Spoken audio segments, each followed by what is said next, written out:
All right, I'm here with my buddy Zeus. Zeus is a fearful dog. He just didn't get socialized as well as we would have liked when he was younger. He has what's called stranger danger. He will bark at strangers. We have another dog, and she's in the kennel being vocal right now because she's going to get all the treats because he's a little bit more passive. This is an exercise that I like to use when dogs are fearful of people. Now, a lot of people, when their dog is fearful, what they do is do this. They try to lure the dog towards them. And so I'm going to show you, you see his back legs in the shot? So watch his back legs. See that? I call that stealing seconds. See that lean? If the dog's legs are behind them, he's saying I'm not comfortable. I'm only doing it I'm bribing him to get the treat. Well, when the treat's gone, some dogs, I'm not saying he would, but some dogs will turn around and bite because the treats are gone. And I am causing him to come towards me. I'm luring him. He's not choosing to do so. And so that doesn't make it a genuine act. Now, this is the second session I've been with him. I have not tried to pet him. I'm being very passive, in which he's still uncomfortable. He's barked most of the session. He barked most of the last session. He's quiet now because he's learning to get to know me, and he knows that I have some pretty amazing treats. But if you're a guest who's going to come and visit, or if you have a dog that doesn't like strangers coming over, this is the exercise I like to use. So what I'm going to do is I'm going to back up and I'm going to kind of simulate. I'm not going to open the door because I don't want him to go nuts. But I'm going to show you basically a little engagement exercise. Now we're going to use a marker word for this. I've already established a marker word for him. His marker word is yes, and the Guardians have already loaded it. So if you don't already have a marker word, go to Dog on Problem, search for marker words. We have a nice video that explains how to do that. Do that first, and make sure you load it properly before you do this exercise. Make sure you also have some really tasty treats. And before I start filming, I should have made sure that I have plenty of tasty treats. I am going to fill up, and I have a treat pouch here. I prefer to have a treat pouch, or you have a little ramekin over there, something that has it. If most dogs, I hear that sound, it kind of changes the dynamic a little bit. Okay, a nice credenza, by the way. All right, so now I'm going to back up, and the Guardian's going to change the camera to a wide-angle lens. Okay. All right, so my camera ran out of space, so we had to do a break, and that's why these are married together. All right, so when I come in the house, normally he's going to be barking and down. Hey, buddy, want to get that treat?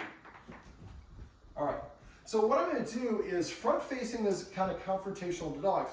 When I came here last week, he was barking and running away, barking and running away. So what I'm going to do, yes. He's looking for treats. I'm waiting for him to look at me. I'm marking him looking at me.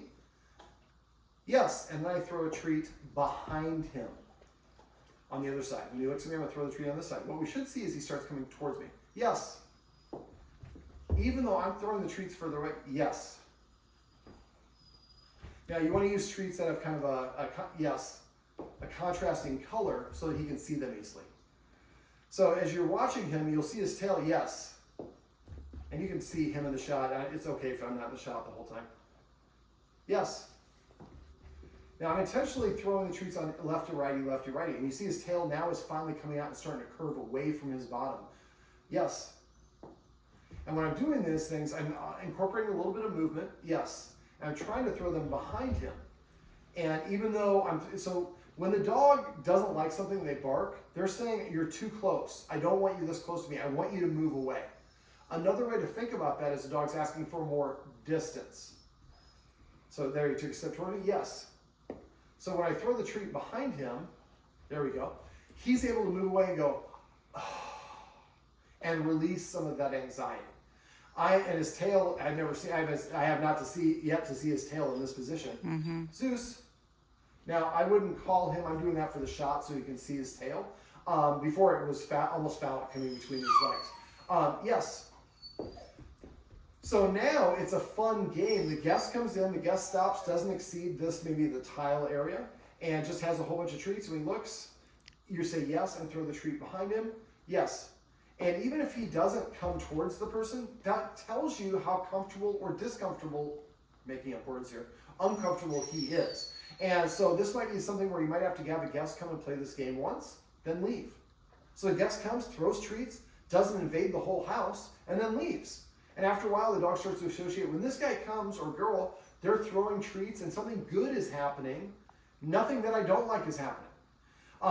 So now, if you're a guest and we see him, you see him in the shot, right? Mm-hmm. So for me, if a dog sits or lies down, that puts them at a disadvantage. That tells me a dog is more comfortable if they choose to do that action on their own. Now you can see him, he's panting. That's a sign of stress. But he sat on his own, he laid down on his own, he's laying down what I call side saddle on his hip. Those tell me he's comfortable. Now, what tells me he's uncomfortable is he's breathing heavy, his ears are back, and he is pointed directly at me. So for dogs, if they move, if they kind of turn to the side, they're saying I feel a little more, this is more approachable from the side. Front facing is, you got my attention. So, but he laid down. So that tells me that he's feeling some level of comfort here. Now, we were throwing the treats, and originally he was right here. He laid down about 7 or 8 feet away from them. He might be saying, I feel more comfortable sitting or laying down a little bit further away from the other person is. So somebody asks him to sit, and he takes 10 steps away and sits. He's saying that's how much distance I need to feel comfortable, which is fine. Now, he doesn't know how to catch. I'm guessing he wasn't catching when I was throwing before. Does he know how to catch? Yes. Okay, if he knows how to catch, then you can have the person actually throw the treat to him. But I would start off by throwing it to the side. This is just really an orientation game, but it's a great way for a dog to build a little confidence and some engagement with somebody that they don't know. Now, that's kind of it for this exercise, but if you're a guest who actually is going to come in, when I come in, I would probably have them sit on the edge of the couch. Do you mind if I sit there? No. So I'll come over here. Now, when I'm moving, I try to move a little bit slower and with more fluid motions. I don't want to go super slow because that looks unusual and that dogs will disagree with that. But if I'm moving a little slower, then dogs see what's going on. Now, we're naturally inclined to want to pet a dog that does that. For him, if you're watching this video and you're going to come and meet Zeus and he comes up to sniff you, hold still. Don't try to pet him. Now, I've been giving him a lot of treats, and so this is a good indication, but I've been respecting his cutoff signals in his space because even though he was barking for the first half hour I was here, he's choosing to come over here next to me. So now, if I'm a guest, I might have a treat. If I'm going to give him a treat, I'm going to offer it like this, at my flat hand off to the side. And notice I didn't take my hand away. He's probably going to lick it and sniff it a second time. So he's getting more contact with me. Now, I probably wouldn't hold my hand out this far. I'm doing it because of the pillow, so maybe move the pillow if they're going to do this. I'd like to hold it more like here, so I'm not invading his particular space. And then if he gets stiff or grumbles or growls, the person can just throw a treat down. He moves away. That allows him to have the space that he's asking for and feels comfortable. If I get up and move, I might trigger a response because when I stand up as a human, I become more authoritative. And so this is just a real simple thing to do. Other tips that you can use is trying to meet outside as opposed to having the person come inside. But it's Nebraska. It's about to be not nice weather outside, and so probably won't want to have our guests wander around. Now you see him, he's going to sniffing, looking where I was, and I missed any treats. A greeting outside is nice. You can play the same game outside, and then maybe have somebody transition and do it inside as well, and then it helps him feel more comfortable. Outside's great because of all the distractions. I'm making this video a lot longer than it needs to be. Zeus. So this is my buddy Zeus, and these are some tips and tricks you can use if you have a dog that's fearful about meeting strangers.